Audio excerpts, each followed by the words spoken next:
तेनेयं वाङ्मयी मूर्ति प्रत्यक्षा वर्तते हरि। बड़ी सुंदर श्रीमद् भागवत की मंगलमयी कथा आप लोगों ने कल की कथा को श्रवण किया। प्रथम दिवस की कथा में हम लोगों ने भागवत की महिमा को समझा। भागवत किसे कहते हैं? साक्षात भगवान को ही अपन क्या कहते हैं? भागवत।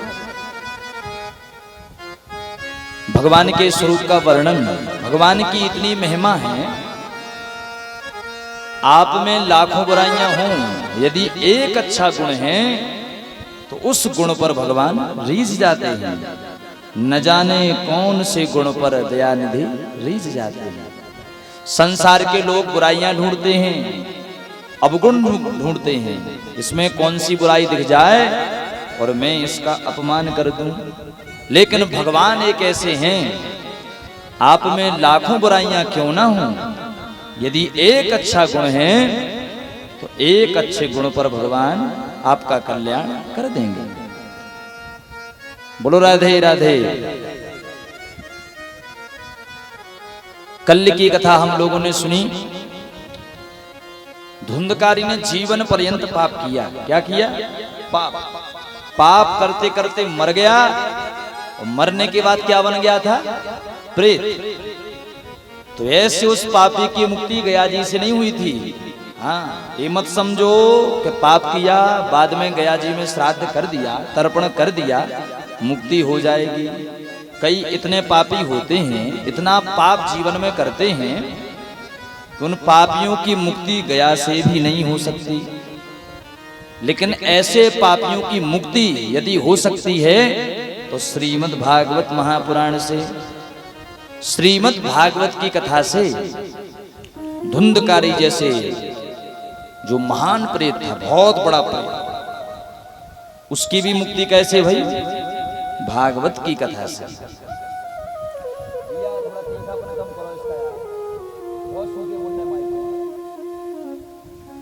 बोल वृंदावन बिहारी लाल की।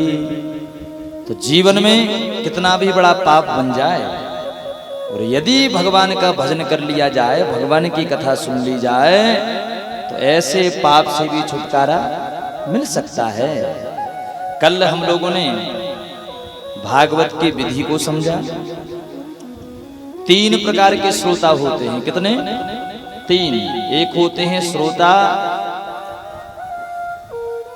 एक होते हैं श्रोता और एक होते हैं सोता।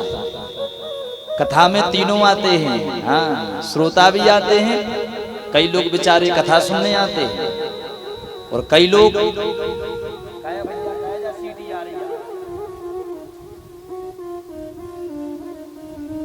कथा में कुछ ना कुछ कमी निकालने आते हैं, और कई लोग कथा में सोने के लिए आते हैं।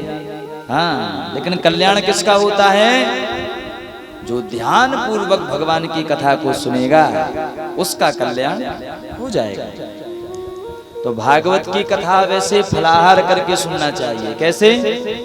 फलाहार। और यदि जब ना चल सके तो फिर फलाहार करके कथा सुनना चाहिए। लेकिन मुख्य रूप से जहां पर भी, कहीं पर भी श्रीमद् भागवत की कथा हो, सुनने के लिए हमें आना चाहिए। तो भागवत में श्लोक कितने हैं पता है? कल हमने बताया था। वाह, कितने श्लोक हैं? 18,000। 335 अध्याय हैं, 12 स्कंद श्रीमद् भागवत की कथा में हैं। प्रथम स्कंद की कथा में बड़ी सुंदर भगवान की लीलाएं हैं, भगवान के स्वरूप का वर्णन। और कहते हैं सुखदेव भगवान के प्राकट्य की कथा भी आती है। एक बार नारद जी ने विचार किया कि ऐसे कोई देवी देवता नहीं बचे जिनमें हमने लड़ाई ना करवा दी हो। हाँ, नारद का मतलब जिसका काम कभी रद्द ना हो। हाँ, उसी को क्या कहते हैं? उसी को नारद कहते हैं। अर्थात जिसके अंदर ज्ञान का बहुत भंडार हो उसको भी नारद कहते हैं। तो नारद जी ने एक बार विचार किया कि हमने लक्ष्मी नारायण में लड़ाई करवा दी है, लेकिन अभी तक भोले बाबा और पार्वती में लड़ाई नहीं हुई। तो नारद जी बढ़िया नारायण नारायण करते कहां पहुंच गए? कैलाश पर्वत पे पहुंच गए। पार्वती मैया ने जैसी नारद जी को देखा, नारद जी को देखकर पार्वती मैया ने प्रणाम किया। पार्वती मैया ने नारद जी से पूछा, अरे नारद जी क्या बात है, आज यहाँ पर कैसे आ गए? नारद जी ने कहा, देवी बुरा मत मानना, संसार में ऐसा कोई प्राणी नहीं जो स्वार्थी ना हो। हाँ, यदि तुमसे हमारा काम बनेगा तब तो तुमसे राम राम होगी, हाँ, नहीं तो तुम अपने घर के और हम अपने घर के। हाँ, बोले भैया तुम अपने घर में शेर हो तो हम सवा शेर हैं। तो नारद जी कहते हैं, बोले माता जी संसार में ऐसा कोई प्राणी नहीं जो स्वार्थी ना हो। सोर नर मुनि जन की यह रीति,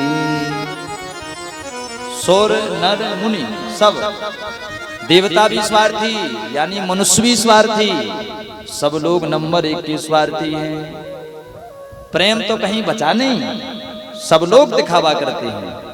पार्वती मैया कहती हैं, सुनो नारद जी, बोले संसार में प्रेम हो या ना हो, देवताओं में प्रेम हो या ना हो, हमारे भोले बाबा तो हमसे बहुत प्रेम करते हैं। हाँ, पार्वती मैया कहते हैं कि गुरु मंत्र किसी को नहीं बताना चाहिए। गुरु जी ने जो मंत्र दिया किसी को नहीं बताना चाहिए। लेकिन पार्वती मैया कहती हैं, मेरे भोले बाबा तो मुझसे इतना प्रेम करते हैं, इतना प्रेम करते हैं कि हमें गुरु मंत्र भी बताते हैं कि आज मैंने इतना गुरु मंत्र जपा, आज मुझे राम जी के दर्शन हो गए। और पार्वती मैया कहती हैं, नारद जी तुम कहते हो कहीं प्रेम नहीं बचा? कैलाश पर्वत पे आके फालतू बात मत किया करो। पार्वती मैया कहती हैं, देखो हमारे यहाँ शेर भी रहता है, मेरी सवारी शेर और मेरे भोले बाबा की सवारी क्या है? बैल।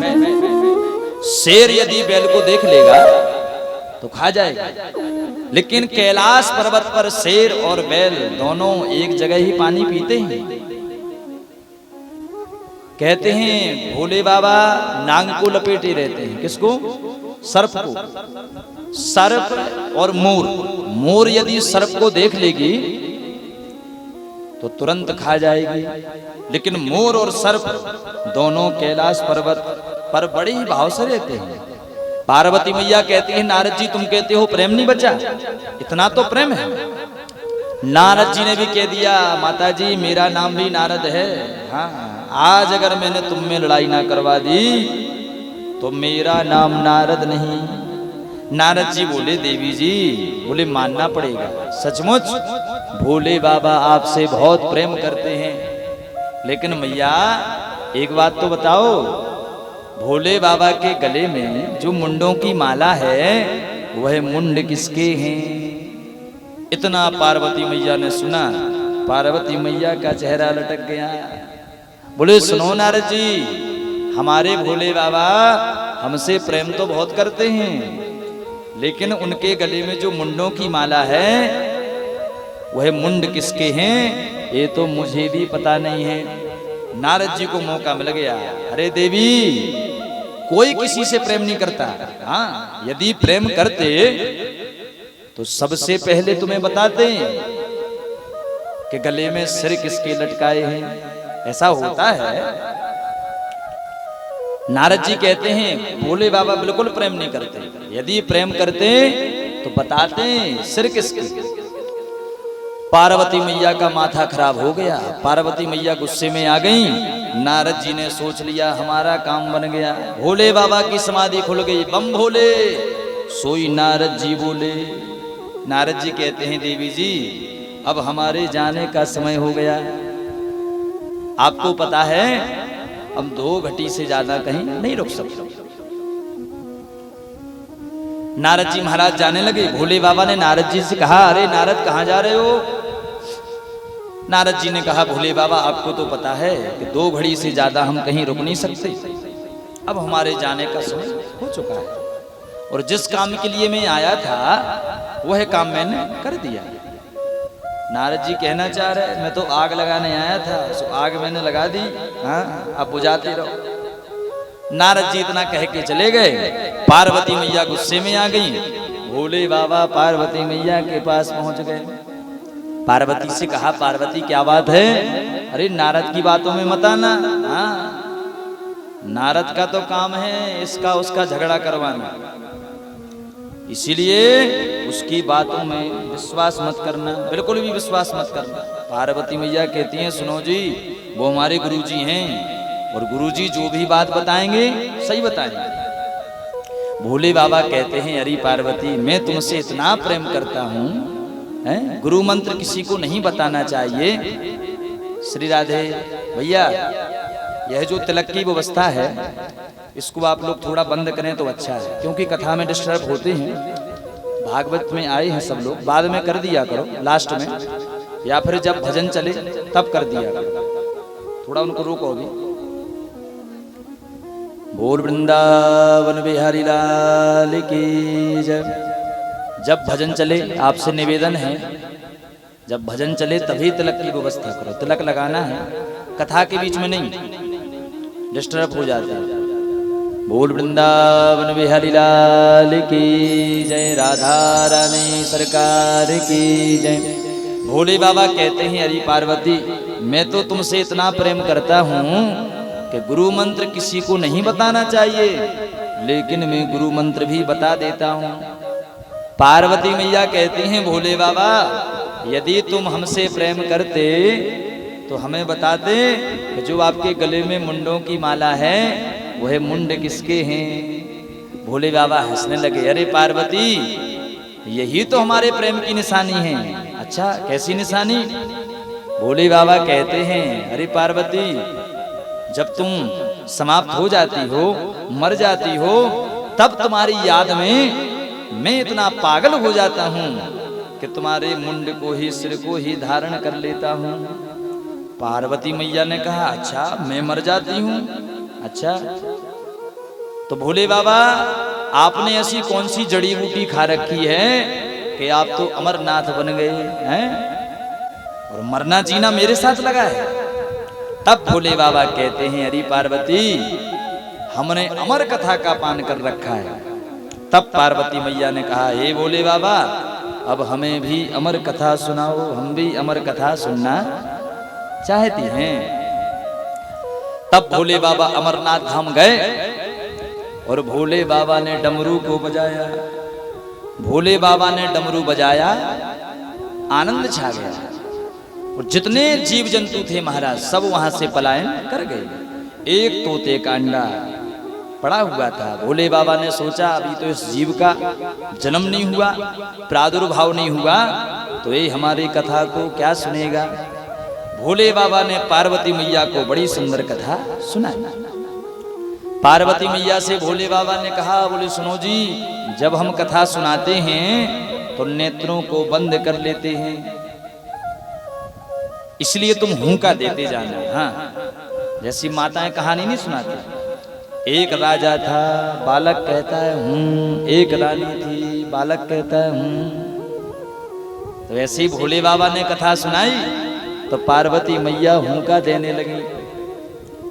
5 दिन की कथा पार्वती मैया ने सुन ली। षष्ठम दिवस की कथा गंभीर प्रसंग, और जब गंभीर प्रसंग आता है तो श्रोताओं को नींद आ जाती है। हाँ पार्वती मैया को भी नींद आने लगी। अब उस जो अंडा वहां पर पड़ा हुआ था उसमें से एक जीव का प्रादुर्भाव हो गया, तोते का। तोता को जैसा पड़ा हो वैसा पड़ जाता है। हाँ उस जीव का प्रादुर्भाव हो गया। पार्वती मैया के हुंका को उसने बार बार सुना तो वह भी हुंका देने लगा। पार्वती मैया की नींद लग गई। यहां तक कि तोते ने पूरी कथा को सुन लिया। 7 दिन की कथा जैसी पूरी भई, शंकर भगवान ने जयकार लगाया है, बोल वृंदावन बिहारी लाल की। शंकर भगवान ने जयकार लगाई, पार्वती मैया की नींद खुल गई। हाँ भोले बाबा आगे क्या हुआ? भोले बाबा कहते हैं अरे पार्वती कथा तो पूरी हो गई, पार्वती मैया कहती है महाराज मैं तो सो गई, मेरी नींद लग गई। तो भोले बाबा ने कहा, बोले कथा किसने सुनी? एक तोते का बच्चा दिखाई पड़ गया।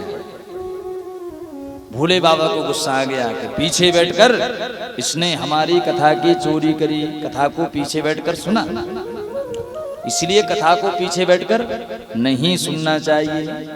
भोले बाबा को गुस्सा आया तो ले त्रिशूल भोले बाबा उस तोते के पीछे पड़ गए। तोते ने सोच लिया यदि नहीं भागा तो नहीं बचूंगा। अब तोता भाग रहा है और भोले बाबा ले त्रिशूल पीछे पड़ गए। बिटका देवी मासिक धर्म से निवृत्त भई। बिटका देवी को उबासी आई, तोते ने वायु का रूप बनाया और बिटका देवी के गर्भ में प्रवेश कर गया। बोल वृंदावन बिहारी लाल की। शंकर भगवान ने बहुत ढूंढा लेकिन कहीं नहीं मिला। व्यास जी महाराज ने पूछ लिया, अरे भोले बाबा किसको ढूंढ रहे हो, किसके पीछे पड़े हो? भोले बाबा कहते हैं एक तोते ने मेरी अमर कथा की चोरी कर ली है, उसी को मारने के लिए घूम रहा हूं। व्यास जी ने कहा अमर कथा और चोरी कर ली? अरे महाराज यदि अमर कथा की चोरी कर ली तो वो तो अमर हो गया, और यदि आप उस तोते को मार दोगे तो फिर अमर कथा का महत्व क्या बचेगा? तब भोले बाबा को ध्यान आया, बोले बात तो सही है। तब हमारे भोले बाबा कैलाश पर्वत की ओर चले गए। हाँ, भोले बाबा सचमुच बड़े भोले वाले हैं। इनकी भक्ति यदि कर ली जाए तो ऐसा कोई काम नहीं जो ना बन जाए। इतने दयालु हैं हमारे भोले बाबा। शिवम करोति कल्याण। शिव नाम यदि एक बार हमारी जिह्वा से निकल जाए तो जन्म जन्मांतरों के पाप हमारे नष्ट हो जाते हैं। इसलिए एक बार भोले बाबा की भक्ति करके तो देखो। बोल शंकर भगवान की। एक माता जी ने भोले बाबा की आराधना करी। आराधना जानते हो? तपस्या। हाँ, भोले बाबा प्रकट हो गए। भोले बाबा ने कहा, हाँ माता जी मांगो क्या चाहिए। अब माता जी सोच रही हैं बुढ़ापे का शरीर है, आंखें कमजोर हो गई हैं, क्यों ना आंखें मांग ली जाएं, हैं? सोच रही है। बोले आंखें तो मांग लूंगी लेकिन देखूंगी कैसे? बोले नाती पोता तो चाहिए, अकेली आंखों से क्या होगा, हैं? और बोले यदि नाती पोता भी मांग लूं तो घर में तो खाने को नहीं है, हैं? 2 वक्त की रोटी का बड़ा मुश्किल में गुजारा होता है। तो वरदान उसके 3-4 है। आंखें भी मांगना चाहती है, पोता भी खिलाना चाहती है और पैसा भी चाहती है। हाँ। और भोले बाबा कहते हैं एक वरदान दूंगा। कितना? एक। समझदार थी, पढ़ी लिखी महाराज। हाँ, रचाई की होगी और कहीं बाहर पढ़ने गई होगी। भोले बाबा से कहती है, हे भोले बाबा मैं अपनी आंखों से अपने पोते को नित्य प्रति सोने की थाली में भोजन कराते हुए देखूं। बोलो राधे राधे। क्या क्या मांग लिया? सब कुछ मांग लिया महाराज। कह रही है आंखों से, तो आंखें मांग ली, पोते को पोता भी मांग लिया, और गरीबी धन के लाले पड़े थे तो सोने की थाली में। महाराज जो सोने की थाली में डेली भोजन कराएगी तो पैसे की कमी आने वाली नहीं है। लेकिन भोले बाबा तो सचमुच भोले भाले होते हैं, वरदान दे दिया।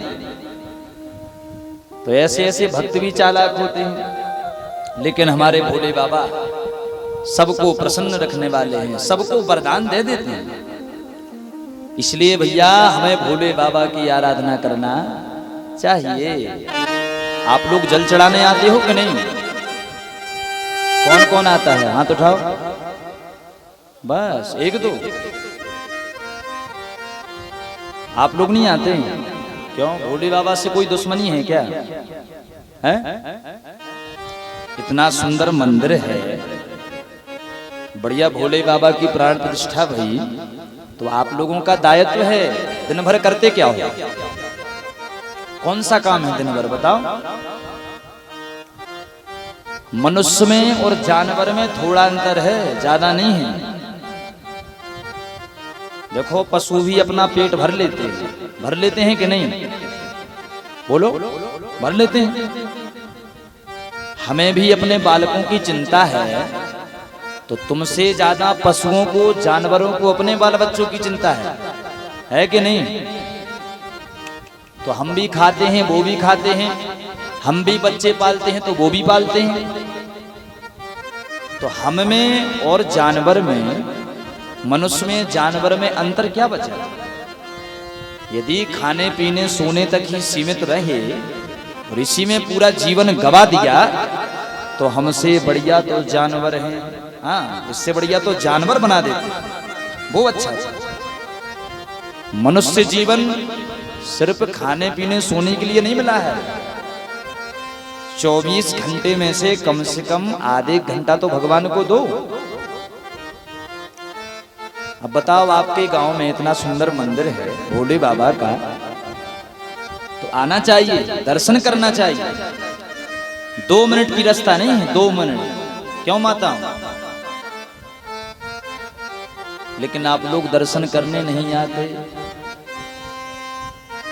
क्या होता है, जब दुख आता है जीवन में, तब तो हम पता नहीं कितनी मड़ियां पूछते हो कि नहीं? और जब सुख आता है तो फिर महाराज कहीं नहीं जाना चाहते। तो ऐसा मत करो। कई लोग कहते हैं, बोले महाराज जी टाइम ही नहीं है। पर भगवान ऐसी छड़ी घुमाते हैं, ऐसी लाठी घुमाते हैं, तो फिर 1 महीने का टाइम निकल आता है। हाँ, अपने यहाँ बोले ऐसा एक्सीडेंट हुआ कि पूरा का पूरा समय अस्पताल में व्यतीत हो गया। हाँ, जिसके पास 1 मिनट का टाइम नहीं था, 1 महीने का टाइम अपने आप निकल आया। उसमें तुम्हारे परिवार के पास भी टाइम निकल आया और पैसा का पैसा लग गया दवाइयों में। तो भैया देखो, यदि भोले बाबा का मंदिर तुम्हारे गांव में है तो सब लोग आओ, सबको दर्शन करना चाहिए। सुबह से बढ़िया नहाओ धो, इसके बाद 2 मिनट का काम है, माथा टेकने आओ। सभी गांव वालों का दायित्व है। और यदि ऐसा नहीं करेंगे तो हम लोग पाप के भागी बनते हैं। अब विचार आप लोगों को करना है कि पाप कमाना है या पुण्य कमाना है। बोल शंकर भगवान की जय। तो यदि नहीं आते हो तो कल से आना प्रारंभ कर देना। क्यों माताओं? पत्नी के बस में है पति, हैं कि नहीं? तुम लोगों के बस में है कि नहीं? नहीं है।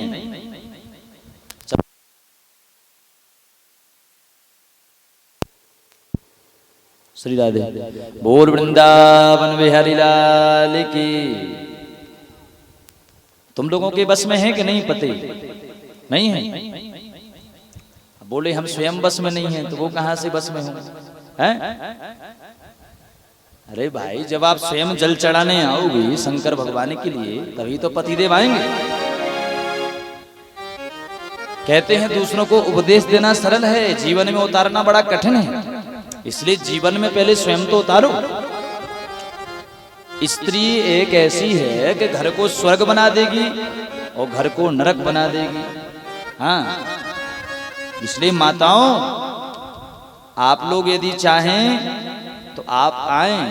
आप आएंगे तो आपके पतिदेव भी आएंगे, और पतिदेव आएंगे तो बच्चे भी आएंगे, है कि नहीं? इसलिए थोड़ा सा समय हमें निकालना चाहिए। बोल वृंदावन बिहारी लाल की। तो कल से कौन कौन आएगा जल चढ़ाने? हाथ उठाओ। अरे भैया, कोई सजा थोड़ी सुना रहे हैं, जेल की सजा थोड़ी है। तुम्हारे भले के लिए कह रहे हैं, अपने लिए नहीं कह रहे हैं हम। हमारा कुछ होने वाला नहीं है। यदि कल्याण होगा तो तुम्हारा ही होगा। इसलिए डेली जल चढ़ाने आया करो। और जल यदि ना चढ़ा सको तो कम से कम प्रणाम करने तो आओ। उसी से तुम्हारा कल्याण हो जाएगा। भगवान के दरवाजे पे जाना पड़ेगा। हाँ, भगवान कहते हैं एक बार मेरी शरण में आके तो देख, मैं तेरे सारे दुख ना हर लूं तो कहना, लेकिन एक बार जाना पड़ेगा। हम लोग सोचते हैं बूढ़े बिस्तर पे थाली लगी आ जाए और काम कुछ करना ना पड़े, ऐसा नहीं होता है। हाँ,